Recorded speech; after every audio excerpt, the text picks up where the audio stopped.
Hello, it's Crystal Diaz here, and you're watching Sing Together, Learn Together, the YouTube channel where we offer tutorials and commentary on popular songs that are performed in English, Cantonese, and Mandarin.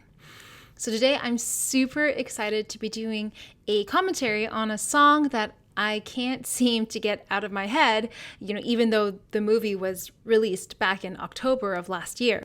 So this song is challenging, not so much in terms of, the difficulty in the range of notes. The lowest note is, I believe, a G3, and the highest note is an E5, which, is still pretty high. But in the song, it's kind of a touch and go note, so it's not like a full held sustain where you have to, full out belt that note. So I would say the challenge of this song lies more in the delivery, so like the style or the expression of the song. Now, Lady Gaga does an incredible job in balancing vocal technique with style and just her emotional delivery. What I love about her is that she's got this great technique, and she's got great style, but she doesn't really sacrifice one for the other. So I feel that she demonstrates that, she clearly knows her vocal instrument well enough, not to cross the boundaries too far into, the territory of like vocal damage. So in this video, I'll be going over 3 sections of the song where I feel, really demonstrate how she uses vocal technique to support and enhance her emotional delivery of the song. So this video is brought to you by the Pure Singing Platform, an online vocal training experience that's built just for singers. Now this platform combines the flexibility and convenience of online learning with the tailored approach of one-to-one training. So if you want to know how you can be part of this growing community of singers and vocal coaches, click on the links below. Okay, so the first section I want to talk about is the first verse. Wish I could have said goodbye. I would have said what I wanted to. Maybe even cried for you. Yeah, I totally love that. I love how she, sounds like she's speaking straight from the heart. It's in a way a little bit more gentle and more on the understated side. And, understatement as a word is generally not one that we typically associate with Lady Gaga. So, this already highlights her incredible versatility as a performer. But what I want to highlight here is that to sing in a way that's gentle and understated, as if you're speaking to someone who's no more than, a couple of feet away from you, it does not actually mean there is no, muscular support going on here. So, to sing in a way that comes across as effortless actually does require effort. So, for example, in my own voice, if I were to sing, using as little supporting effort as possible, it may sound a little bit like this. Wish I could have said goodbye. I would have said what I wanted to. Maybe even cried for you. So that was me trying very hard to use as little effort as possible to sing. In comparison, if I did use my support muscles to sing, it would sound a little bit more like this. Wish I could have said goodbye. I would have said what I wanted to. Maybe even cried for you. Apologies for my mediocre piano playing. In both versions, I'm hitting the notes, but there's definitely a difference in sound between version 1 and version 2. Now in version 1, where I'm trying to use as little effort as possible, it would probably be okay if I sung that way, in a recording session. Maybe I could get away with it, especially where I knew that I would have the luxury of post-production mixing. However, honestly speaking, if I were to sing like that in a live setting, it would really, literally, to me, feel like I'm trying to walk on incredibly shaky legs. Also singing in this way actually uses up my air supply much more quickly. So I actually feel a lot more breathless by the end of that just one line.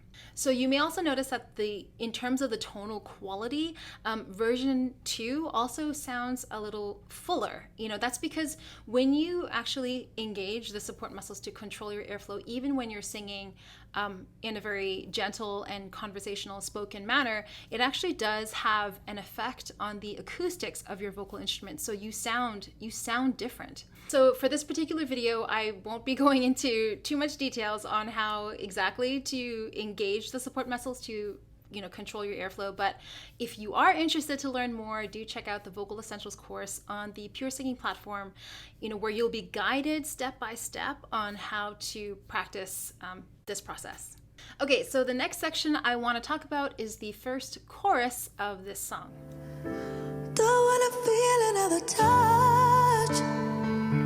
Don't wanna start another fire. Don't wanna know another kiss.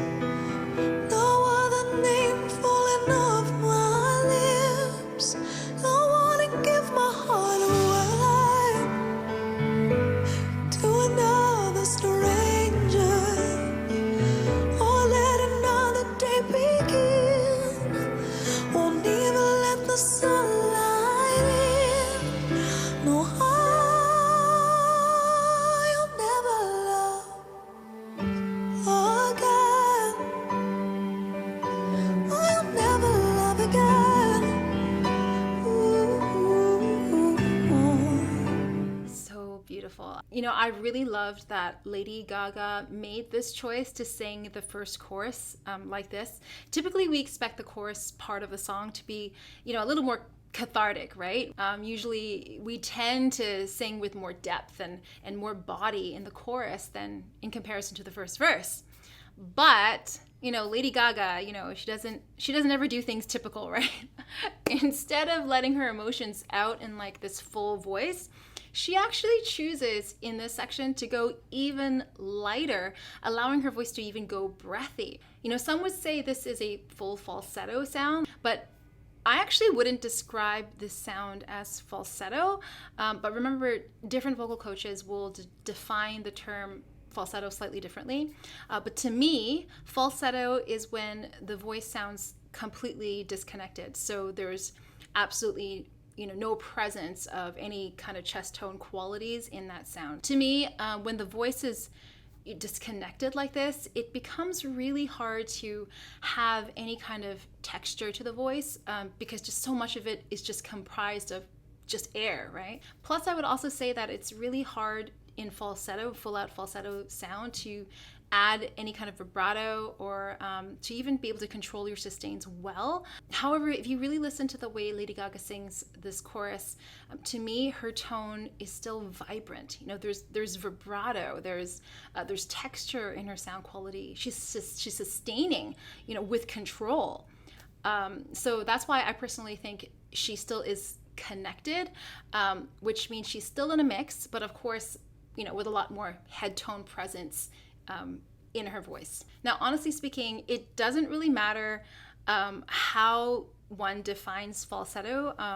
Some vocal teachers may completely disagree with how I define it, which is totally fine.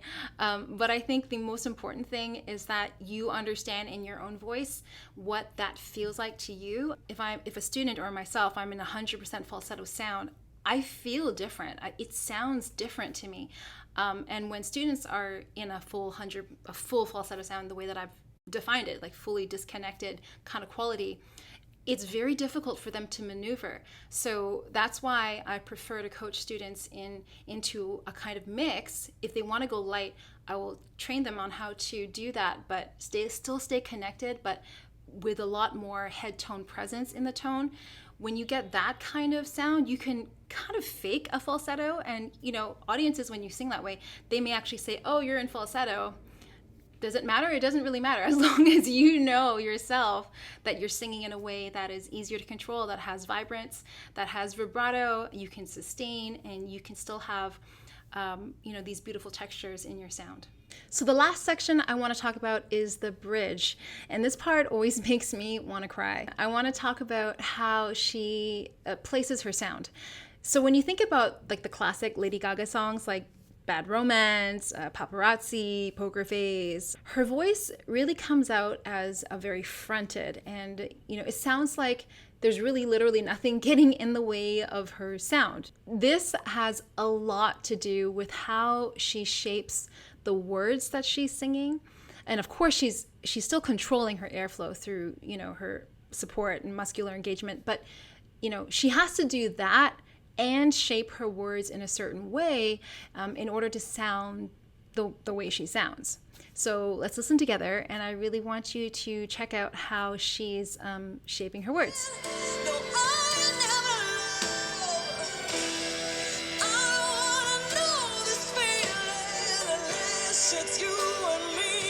Yeah. So even right there, it's, I don't want to know this feeling, right? She's like, I don't want to know this feeling. And she goes a little deeper on the word feeling. She doesn't say feeling, right? She says feeling unless, and she really, you know, rounds out her sound, and it sounds so full and so powerful when she does that. And it's all to do with how she shapes her vowels.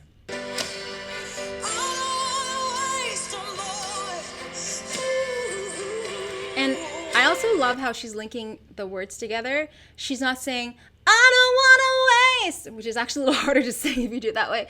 She's actually engaging her support muscles and also shaping her sounds, and she's coordinating that whole process at the same time. I don't want to waste a moment. She's just, I don't want to waste. I can't do it as well as she does, clearly, but I hope you get the idea.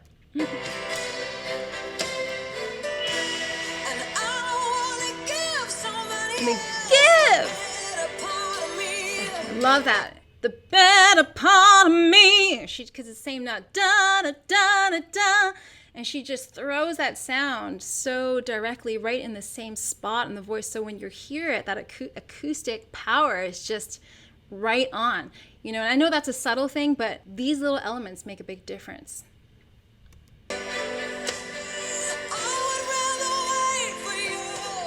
See how she says that word you?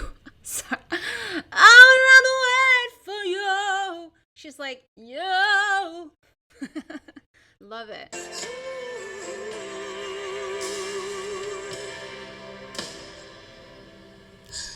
Don't wanna feel another touch. Don't wanna start another fire. She goes back to that lighter head mix. And then she gets her chest mix right in there, her chest tone coming in.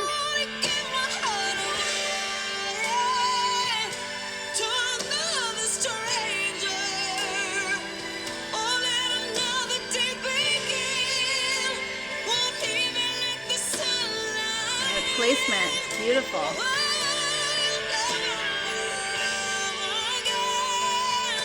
Holds that note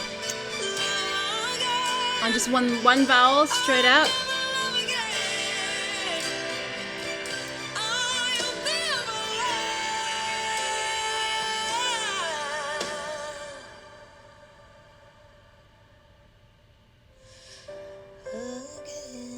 So I didn't mean for that to play for so long, but I just liked listening to it. So I hope you enjoyed that commentary on it, and I hope you found it useful and interesting. Again, this video was brought to you by the Pure Singing platform, so if you are curious to know what that is, click on the links below, and I hope to see you soon. Bye!